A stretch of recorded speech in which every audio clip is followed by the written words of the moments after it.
विश्वास होगा वो किलो है, भले वो किलो ज्यादा हो, लेकिन वो विश्वास नहीं होगा। क्यों? क्योंकि पैमाने पर नहीं है।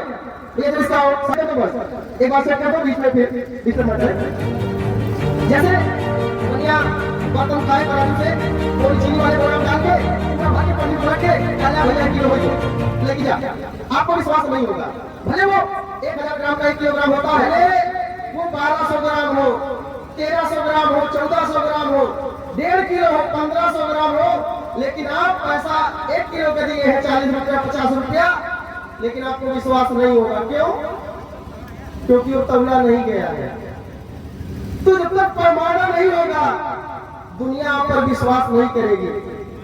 क्यों राजू भैया? जब तक पैमाना नहीं होगा, आप भले विद्वान हो, भले जैसे वो चीनी 1 किलो ज्यादा है, 1.5 किलो है, 1.25 किलो है, पैसा आपने 1 किलो का दिया है, लेकिन आपको विश्वास नहीं होगा कि 1 किलो चीनी बा कि ना बा। कहे सब तराजू नहीं तोड़ी गई है, तो पैमाना होना चाहिए। उसी पर आप कितने विद्वान है ये मायने नहीं रखता। जब तक आपके पास पैमाना नहीं होगा दुनिया पर विश्वास नहीं करेगी।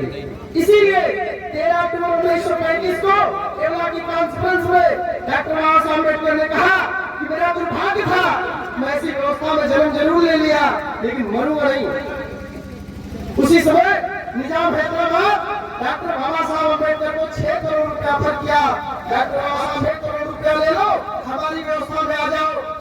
लेकिन बाबा साहब ने कहा नहीं, हमारे लोगों को सही मामले में, सच्चे मामले में कहाँ सम्मान मिलेगा, हम वहां जाएंगे। इसलिए डॉक्टर बाबा साहब अम्बेडकर ने 13 अक्टूबर 1935 के ओला में जो कहा, उसके बाद बाबा साहब ने दुनिया में जितने मान्यता प्राप्त धर्म थे सारे धर्मों का गहन अध्ययन किया, और गहन अध्ययन करने के बाद 21 साल, पूरा नेट 21 साल अध्ययन करने के बाद डॉक्टर बाबा साहब अम्बेडकर ने कहा, आओ अब घर लौट चले, बुद्धं शरणं गच्छामि। 14 अक्टूबर 1956 को नागपुर की पावन पवित्र धरती पर डॉक्टर बाबा साहब अम्बेडकर ने हमें सम्मान से जीने के लिए एक सिद्धांत दिया, जिसे बौद्ध धर्म के नाम से जाना जाता है। कि ये पावन पवित्र कार्यक्रम महापंचायत का सम्मान के लिए, सम्मान हमारा बचेगा कैसे? सम्मान हमारा तब बचेगा जो हमारे पास सिस्टम होगा।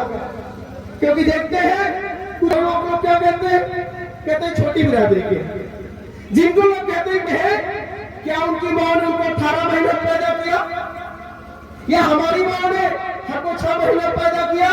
नहीं पैदा किया, तो हमारी मां ने भी 9 महीने पैदा किया। अगर उनकी मां ने उनके पैदा होने पर उन्हें 4 बार 5 बार तेल रुपया लगाया, तो हमारी मां ने भी हमारे जन्म लेने पर हमारा टांग पकड़ के पटका नहीं, हमारी मां ने भी हमें 4 बार 5 बार तेल रुपया लगाया है।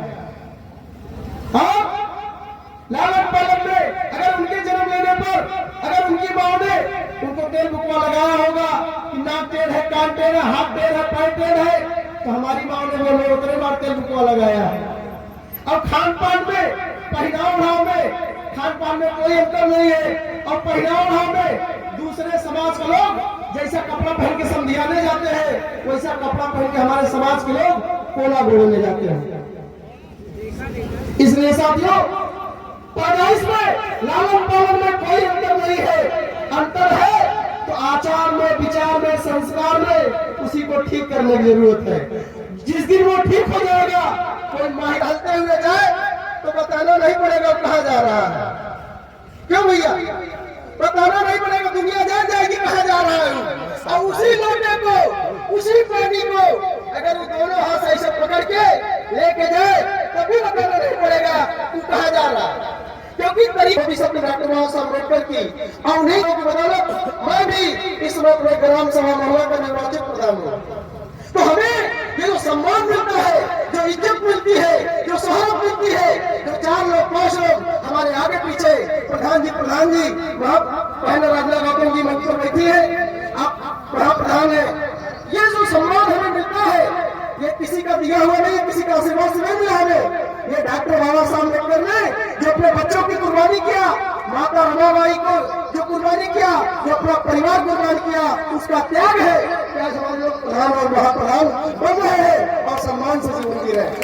किसी का